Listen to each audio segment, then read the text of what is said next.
Iran के अंदर की खुफिया जानकारी इजराइल को किसने दी? क्या ईरानी सेना के प्रमुख ने ही इजराइल को उन जगहों की जानकारी दी जिसकी वजह से आईडीएफ ने ईरान के अंदर बिल्कुल सटीक हमले किए?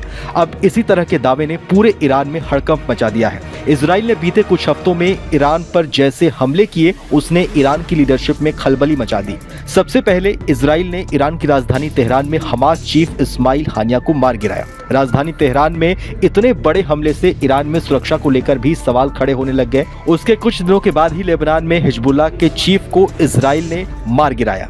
इसके बाद ईरान इजराइल पर पूरी तरह से भड़क गया और ईरान ने इजराइल पर एक के बाद एक कई बड़े हमले किए, लेकिन ईरान के हमलों से इजराइल को कोई बड़ा नुकसान नहीं हुआ। ध्यान देने वाली बात यह है कि इजराइल ने ईरान की सबसे सुरक्षित जगहों पर सेंध कैसे लगाई।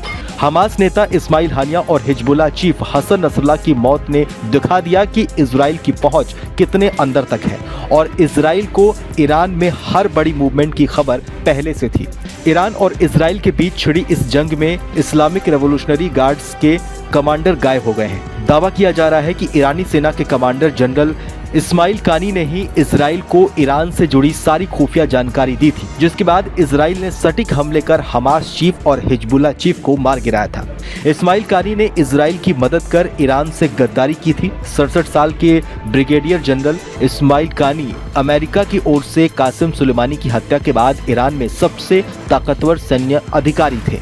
मिडिल ईस्ट के एक बड़े अखबार ने सूत्रों के हवाले से एक रिपोर्ट में कहा है कि ईरानी रेवोल्यूशनरी गार्ड के वरिष्ठ कुर्दिश फोर्स के नेता इस्माइल कानी हाउस अरेस्ट में जीवित हैं और सुरक्षित हैं, लेकिन उनसे पूछताछ की जा रही है। ईरानी supreme leader Ayatollah Ali Khamenei की निगरानी में ये पूरी जांच की जा रही है। कानी को हिजबुल्लाह नेता हसन नसरल्लाह की मौत के बाद से पब्लिक में नहीं देखा गया। 27 सितंबर को इजराइल ने बेरूत में एक एयर स्ट्राइक में नसरल्लाह को ढेर कर दिया था।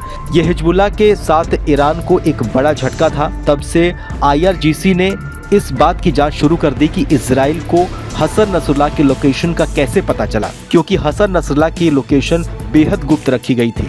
वो किसी भी जगह पर ज्यादा दिन तक नहीं रुकता था। बता दें कि हमास और हिजबुल्लाह दोनों को ईरान का समर्थन प्राप्त है। ऐसे में हिजबुल्लाह और हमास के चीफ के मारे जाने के बाद ईरान अब खुलकर इजराइल के साथ युद्ध के मैदान में आ गया है। इजराइल से खतरों के बीच ईरान के द्वारा परमाणु परीक्षण करने की खबर है। पूरी दुनिया में किसी भी देश को भनक तक नहीं लगी। ईरान ने परमाणु परीक्षण की तैयारी पहले की और उसके बाद परीक्षण कर भी लिया। हाल ही में मीडिया रिपोर्ट्स में दावा किया जा रहा है कि ईरान में भूकंप आया। ये भूकंप वही परमाणु परीक्षण का असर बताया जा रहा है। कुछ रिपोर्ट्स में दावा किया गया है कि ईरान ने जमीन के 10 से 12 किलोमीटर नीचे ये परीक्षण किया, जिससे धरती डोल गई। ये भूकंप 6 अक्टूबर को रिक्टर स्केल पर 4.6 तीव्रता वाला मापा गया था। सुबह करीब 3:15 पर यह भूकंप आया था।